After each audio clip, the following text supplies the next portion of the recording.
Hey, everyone. Happy Sunday. Thank you so much for all of you joining us today. My name is Tiiu Knapp, and I am here with the amazing Dr. Michael Gross. How you doing? And he is the author of The Spiritual Primer. I like that book. I think it's a great book. I'm not even prejudiced, and I love it. It's a really good book. I highly recommend it, and I'll put the contact info in the comments below. But we have a surprise, don't Yes, we do. You want me to take over? we? Yes. All right. This is a long-awaited day for me. Excuse me. As you know, Tiiu has been writing a book, Healing the Holes in Your Soul, and it's finally out, finally available. Trying to get a little bit of the glare off it, but you can see it. So I thought I'd introduce her and talk to her a little bit about it. This is a very powerful book. When I first met Tiiu, she was kind of shy, kind of reticent, not sure about me, not sure about life.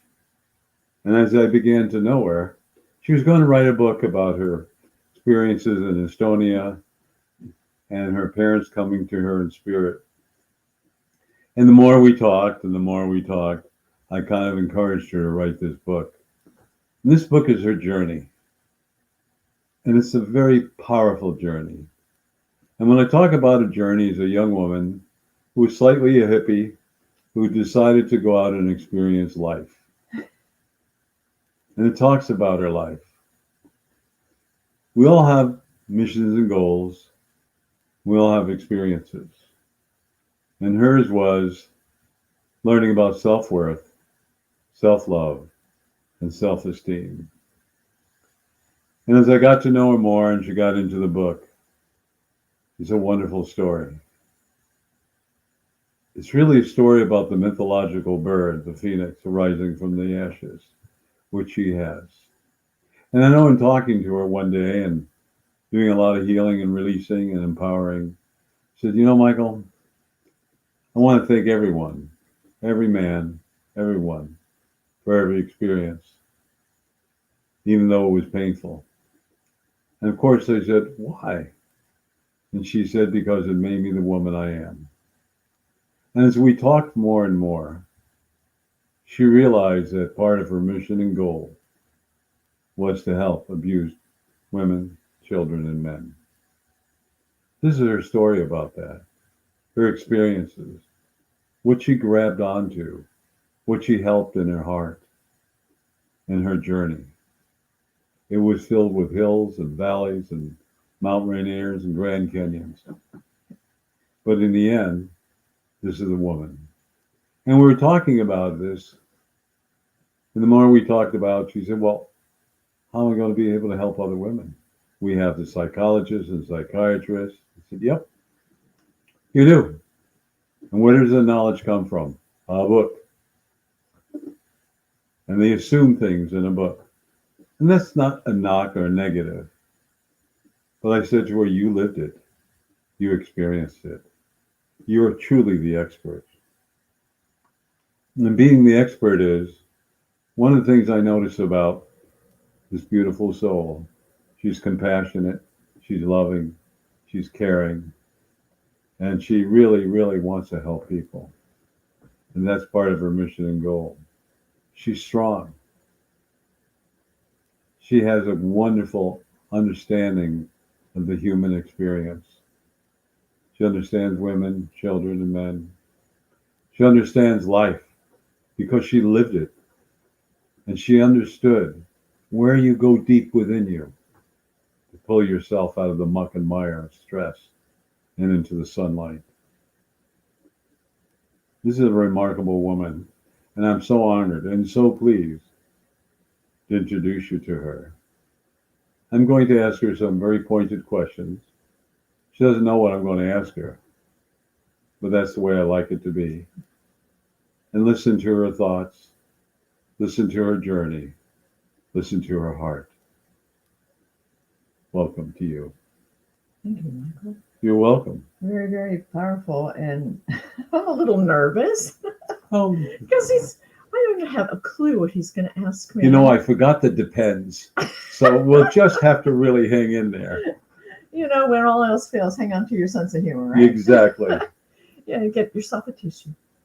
And you know, I'd like you to just start a little bit when you decided that you wanted to leave the house in Canada and why you decided to do that. Could you share that with us? Sure. All right. I'm a hippie heart. You know, grew up in the 60s, and it was all peace, love, and rock and roll. There's actually a chapter in there about about that in my book. I think I actually call it peace, love, and rock and roll. And I was out to, spread love. You know, it was the early 70s when I left home. It was 1972. And yeah, I'm a little bit of an older gal, but I like to say I'm mature. You know, I mean, I have service stripes. You call them service stripes. They're like laugh lines. But the reason I left was because nobody could hear me. I grew up. My mom and dad immigrated, and I'm born and raised Canadian kid. And my mom and dad immigrated from Estonia during World War II. And the thing that got me was that they came with an old school mindset, and that's how they raised us back in those days. Women weren't supposed to be out there working in the world. It was my dad's, my dad didn't want my mom to have a job. His job, he said that her job was at home, looking after the house, the family, and him. And that was how I was raised, not to be independent. And, I was basically raised to be codependent. And so there were a lot of things that happened that went against me. Because I thought, well, why, I have a wild spirit. I want to know the world. I want to get to experience the world. And I was always told that kids are seen and not heard, sit down, hush up, and you don't have an opinion. It's my opinion that matters.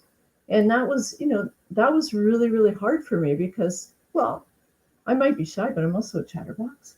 and I finally said, listen, if and they wouldn't hear what I had to say because they didn't think my voice had value. And I eventually thought, okay, you know what? Maybe you'll hear my message when I walk away. And one day I decided that was it. A lot of things had happened, and I won't go into that unless you want me to. I'd really rather Your not. choice. I think we're going to leave that for the people who choose to get the book because we only have a limited amount of time. Perfect. Okay. But in a nutshell, there were a lot of, and that happens. Teenagers don't always agree with mom or dad. Remember, they came to Canada with the old school mindset, and that was how they were raising us kids.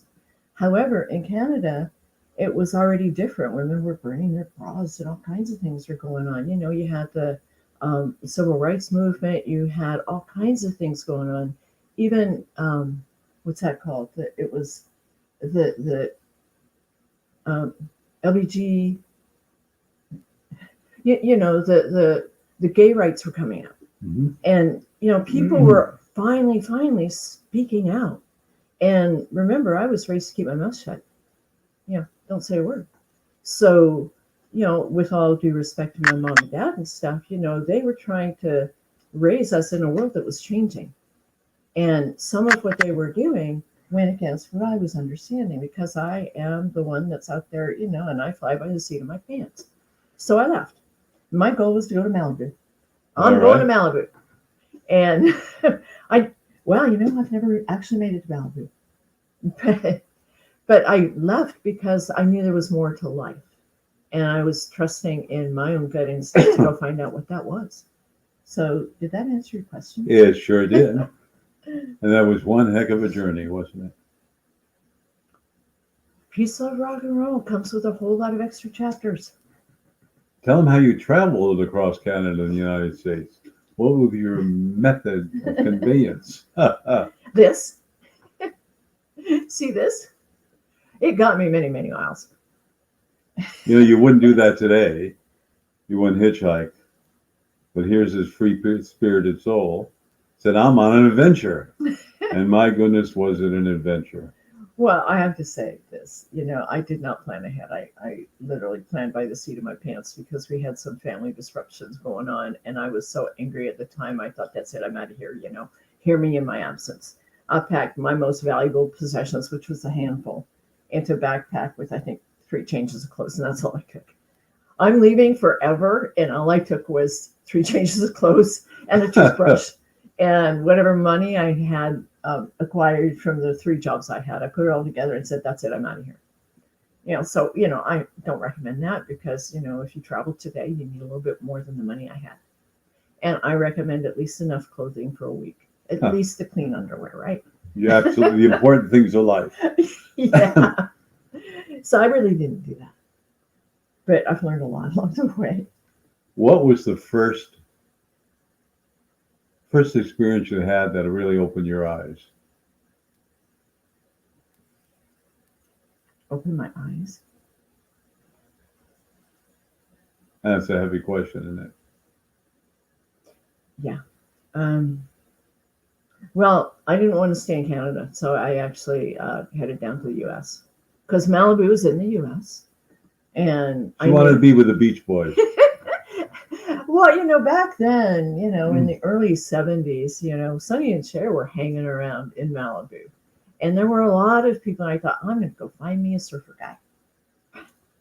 Yeah, absolutely. In my mind, I thought, I'm going to make beads. I'm going to, I was going to tie dye and all this other stuff. And down in Malibu, I could have a crafts shop, or who knows, maybe I'd find someone else who would look after me because that was how I was raised. Find a guy who knows, who has a good job, and then, be the wife. And that didn't really pan out well. Because you got to be careful who you meet along the way. And I had met this one guy that's in the story, but I met him in Hawaii. And to learn about the Hawaii thing, you're just going to have to get the book. Okay, I'm not going to go into that. But he didn't want me traveling alone. And he had found his way to where I lived in Canada. And he said, I'm going to hitchhike with you. And I thought, okay, you're a Vietnam vet. You're probably a pretty good bodyguard, right? and I thought, all right, fine. Come along. But if you become a nuisance to me, I'm just going to leave along the side of the road somewhere. I wasn't going to stay. That's how independent I was. I thought, no, I don't want to stay. I'm just going to keep moving on without you. And that didn't really work out well because somehow in my mindset, I trusted him to be more of a bodyguard, and it didn't work out that way. And is that the story you want me to get to? Why not? Michael knows all my stories. Kind of looking for a white knight. I was looking for a white knight, and what I got was not. What I got was not. Okay. I'll say it's not. Hitchhiking is not a highly recommended mode of travel for a lot of reasons, because you do wind up finding people that pick you up, and sometimes they have ulterior motives. And this one guy. And I'll just say that I know what it feels like to have a knife held at my throat, and my bodyguard's sitting there petrified because he's got a gun pointed at his head. Okay? The other thing I'll say is that I also know what it feels like to have a gun pointed at my head, because the guy that was driving the truck that picked us up decided he was going to have a little time with us. And I'm not going to go into a whole lot of detail here, okay, because this is going up on social media, and I don't want to get into too much on social media. They can read it in the book. They can read it in the book, but I will say that for the details, go to the book, but know that the results are that I'm still alive today to talk about it. And yes, I am a statistic. And I don't, that's part of domestic violence. I'm a statistic in many ways. One of the things that we risk when we go out there and we travel, especially alone, is, women are taken advantage of. Women are held against their will, and the guys are not necessarily very nice. So how about I leave it there? That's perfect.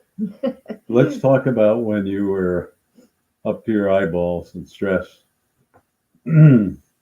And if you want to talk about that closet situation, Oh, okay. Can we talk about hitchhiking across Canada by myself? go ahead. I have to say, when you're out there and you realize that stuff happens, and at one point you're like, okay, well, the bodyguard's in trouble, so he's been locked away. It's like, what do we do now, right? Well, I'm on my own. And the bodyguard guy said basically, and all the information is in the book, but the bodyguard guy says, I'll meet you in Niagara Falls. At the moment, I was in Alberta, one of the western provinces in Canada. I'm thinking Niagara Falls is like New York, Ontario. That's a long way. And I did some research recently. It's over 2,000 miles. And I'm like, okay, fire up the thumb, right? And I did. I hitchhiked across Canada because I had realized that, well, you know what? I've got to hook up with my bodyguard because now he's the father of my child. And I believe in family values. And for details and all of that, go to the book. It's in the book. It's in the book. But what ended up happening, because he's a Vietnam veteran, and a lot of veterans end up with PTSD, and me being the one that enables and takes care of everyone, I thought I could fix him. I thought I could help him. And I thought, well, you're my bodyguard, and you need help too. And that's part of who I am, that I'm always out there trying to help other people that are less fortunate than me. And I saw his fear many times. I saw his rage, I saw his fear, and I also knew that, everyone has goodness in them. I honestly believe that when we're born, we all have a good soul. And sometimes we just get lost along the way, and life gives us some really tough choices. But the one thing I've learned along the way is that we always have a choice. Even if we're crippled with a broken body and our mind is still intact, we still have choices. It's what we choose to use our mind for, and are we going to be a victim, or are we going to be a survivor and move forward? There's a choice. We always have a choice. And for me, I always chose to get back up. So it didn't matter what happened. It didn't matter how many times I got hurt. And what didn't matter was that um, I reached a point where I wasn't going to. How much time we got? We got time. Oh, no. Well, I reached a point that I had given away my freedom to choose because of all these other things that I'd been raised to believe in, and just environment.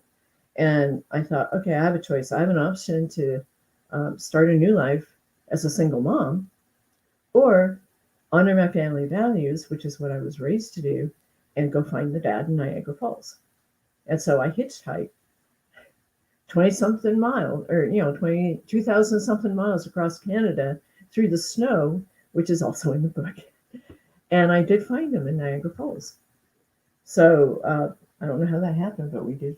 We found each other again.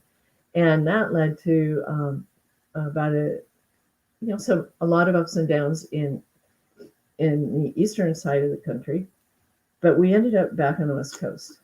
And a lot of the things that happen when you're going coast to coast is that you go where the work is, you go where, you try to find family strength. And I ended up back in Pacific Northwest. And in that time, things got kind of ugly because he couldn't keep a job. And it got really, really ugly at times. And I won't go into it. It's in the book. But there was one night in particular, and I knew it was going to get ugly. And if you know anything about the cycle of violence, you have the honeymoon period, and then you have the escalating period that then the danger zone hits where everything explodes. And I knew that just by the way I could feel everything going with, home life, that there was an explosion coming.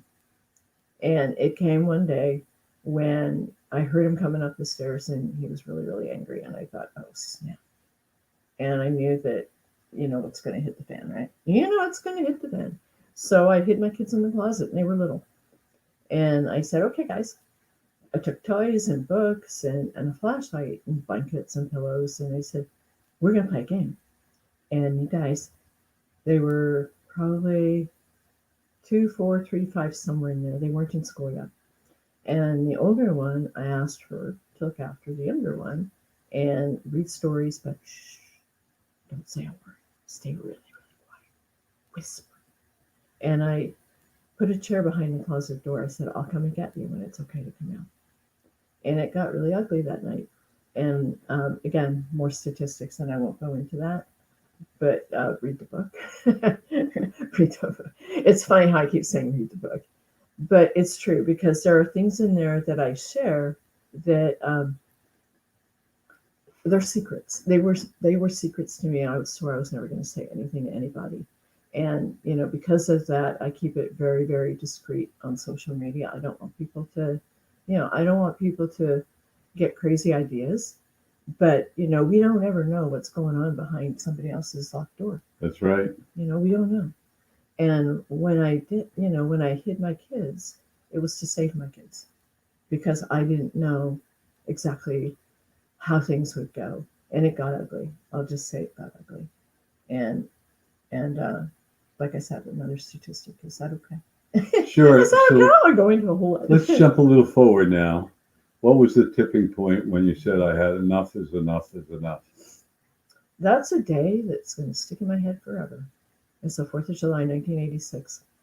And along with anyone who's ever dealt with abuse in any way, you can tell, the cycle of violence I was talking about, the honeymoon period. But there are triggers, okay?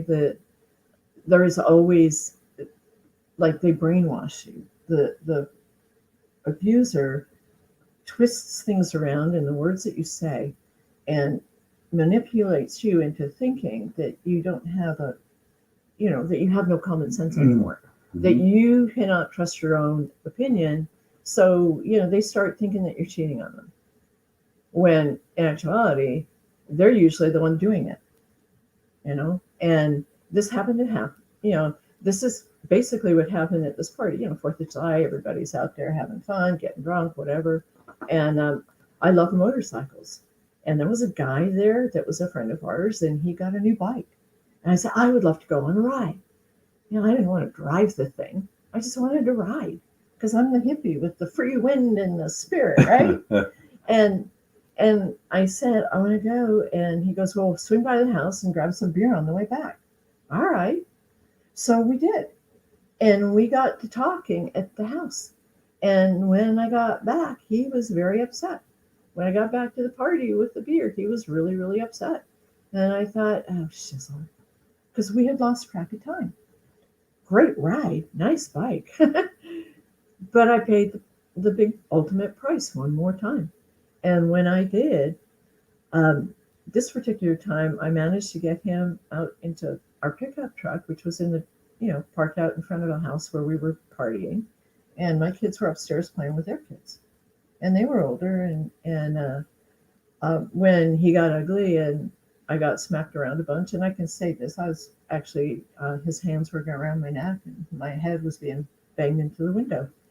And when that happened, I looked up and I saw my kids looking out the window. Whether they saw it or not, I don't know. But I know that there was, at that moment when I saw my kids looking out of the window, the light was on in the bedroom where they were. And when that happened, something inside snapped. I don't know what happened on my insides. I have no medical diagnosis on that, right. But it was like something inside snapped and I started fighting back. And when I fought back, I fought harder than I ever had because the door to the truck was locked where I was leaning.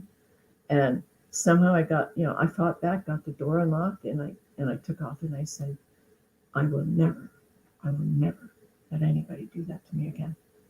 And I started fighting and I ran into the house and told my girlfriend. I didn't tell her what happened. I just said, it's not really pretty right now at our house. Can the kids stay with you? And she said, absolutely. Are you okay? And I said, no. But I have to, it was like, no, he came in the house and I said, that's it. I've got to go. And I don't know. I don't remember how I got home. I don't know if I got in the truck with him, but I don't think I did. Mm-hmm. I don't think I did. I think I walked home because the party was actually not far from where we lived. And and I wasn't going to get in the truck with him at that time. So when I got home, uh, I locked him out of the house because he didn't have the house key. He was sleeping in an old truck. We passed out sleeping in the old truck, and I didn't know what to do. You know, when you when you're at that point where you honestly don't know what to do, um, I grabbed a jacket. I think I grabbed my purse, and I left. I was scared to death to stay home. Even though I could lock him out, I was scared to death to stay home. And I remember driving to the only place I knew was a fire hall, a local fire hall. But the one thing that I would say here is that not a good idea to drive with a couple cans of beer in the car. But they were closed, and I wasn't pulled over or anything like that. But when I got to the fire hall, I was so scared, so upset, and so lost that even when the firefighters came out, knocking on the window, I wouldn't open the window. I wouldn't let them in my car. I wouldn't unlock my door. I just sat there and cried. And when you're down at that point where there's nothing left to give, that was, and the fighter in me is trying to come out, but the other part is so broken. I don't know how long I sat there. I really don't. Thank you. What was the one thing you could share with us that kept you going and got you to this point in your life? Would you share that? Yeah, absolutely. That's the best part of this whole story. That is, because I've come to realize that and I knew this all along, okay, there's a place inside us. It's in every single one of us. We're born with that. It's our soul. It's that little voice, whether it's your intuition, call it your gut, call it your sixth sense, whatever you want to call it. That was the one thing that kept me going. I don't know how many times I felt broken. I don't know how many times I sat on the floor crying, giving up, going, I have nothing left. And yet, something inside me kept saying, get up. Get up. 3 times I'd always hear, get up. This is not your destiny. Get back up. And I don't know, I should have bought stock in a tissue company back in those days, because I would have been a wealthy woman now. But the bottom line is that I did. I got back up. Every single time when I listened to this voice, I got back up. And I knew that somewhere, whether you want to call it divine intervention or a guardian angel, whatever you want to call it, that voice has kept me alive, because stuff happened and I can't explain it. Science can't explain it. When you're driving and you're exhausted and you're heading for a telephone pole with your kids in the backseat of the car, and all of a sudden you swerve and it feels like your car's lifted, there's something going on that we don't touch on. My car was literally lifted, went around the telephone pole, and then I overcompensated and ended up in the oncoming lane. And yet we were fine. We didn't get a scuff on the car. My kids were so quiet in the back seat. It was when the car finally stopped on the shoulder, I looked back and I saw the telephone pole that I should have hit. And I got out of the car and I said, okay, guys, I'll be right back. I have to go check the back of the car. I did. I had to go check the back of the car, and I got out and my legs were wobbly, and I'm thinking, okay, look, be cool, right? You're fine. And I go to the back of the car and I'm sitting on the bumper and I'm just saying, thank you, God. Thank you. Whoever lifted my car that day, thank you, because we are, we're still survivors. So there is something out there, and I'm going to go ahead and I have to thank this guy. I have to thank him. Thank you. Because Michael answered my prayers. He came into my life when I really didn't have anything left to give. And I've gone a long way, but I kept thinking there's something missing in my life, and I've been looking for it for 30-something years. The abusers that came through, and there were a couple of them. Okay, 3, 4 of them.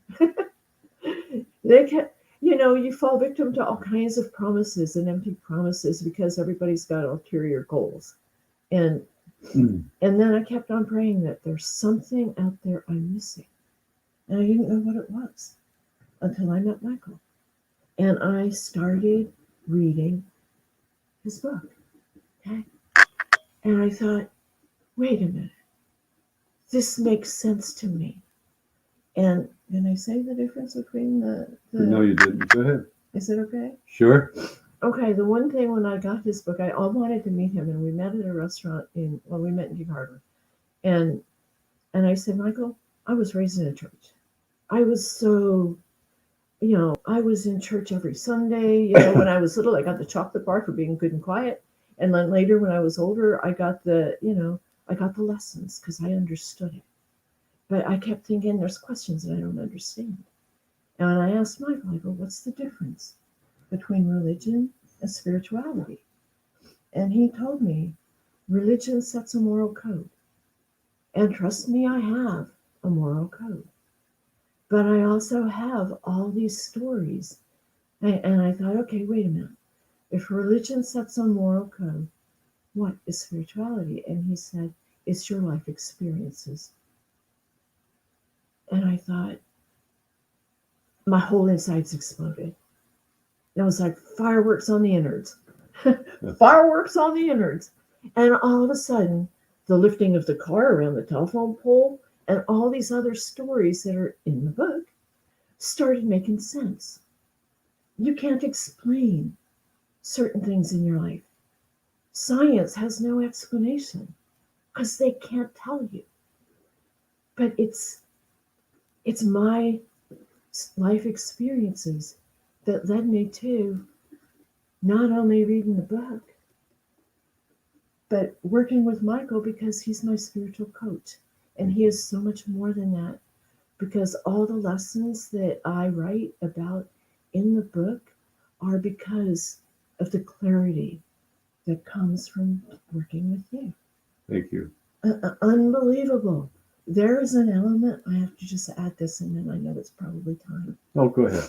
But there is an element, you know how you love your kids. You know how you love your mom and dad, right? And you can't explain in words the love, right? But the one thing that I realized is that Michael talks about God, the true source, giving us unconditional love. And when you feel that love, there are no words that explain that emotion. It's true. You say that all the time that poets can't describe it. You have to feel it. And when you feel it, like I do, I know I have to trust what's here because it saved me through everything that's in the book and all the stories that aren't in there now. I didn't want to I didn't want to have like a $20,000 or 20,000 word book kind of thing. That's not what it's about. But if you understand it all, if you can relate to anything I'm sharing, definitely connect with this amazing man. Or me. Or me. Or both. Or both. Because I had a life. I've had one heck of a life. I've had a lot of things happen. And some of them I'm not a whole lot really, I'm not really proud of them. But understanding that I had to go through all of that to get to here, the rewards on the flip side of this are so well worth whatever garbage I had to go through. I hope that answered your question. Yes, it did. Thank you so much. That's very kind of you. You surprised me. I know we're running a little late on time, everyone. This is just part of the story. And this story will open your eyes to see how strong and how much she listened to the thoughts of her soul and how she kept pulling herself out of the ashes. I highly recommend this book because, if nothing else, it's a story of inspiration. It's a story of strength. The story of standing up for yourself, no matter what your sex may be. And she has all been a role model for us to listen to what she says, follow what she says, and finally become your true soul to do your missions and goals, because she's well on her way. And I'm so very, very proud of her. Remember, my motto is you're unlimited, and your motto is Freedom begins within. there you All the go. answers you're looking for are right here. All we need to do is turn the volume up on your inner voice so that you can be bold enough to roar at your dragon. How about that one? Well said. I love it. So everyone listed below will be where you can get the books. Thank you for your time. Watch this again, listen to her story, and admire the strength of this woman as I do. Everyone, have a great afternoon. Just want to remind everybody that on Tuesday evenings from 6:30 to 7:30, I have my call-in. The telephone numbers change. We'll list it. Other than that, I want each one of you to remember that if you listen to the thoughts of your soul, you are now becoming unlimited. Take care, everybody. Thank you. Namaste. Thank you. Namaste. And don't forget that every Sunday at 2 o'clock we do this. So invite your friends. We would love to have more people join us. And we love and appreciate all your comments. And I am so proud and honored to be part of the author family. Yes, you are. Look at us. Don't we look like twins? I've just got to say this. Hello, how are you? they go well together, don't you think? Absolutely. You can read this one first. And a lot of the wisdom from here I share in here. So have a nice Sunday. Take care, everyone. Thank you so much. Stay dry, stay warm, and stay happy because you are unlimited. Good night. Good night.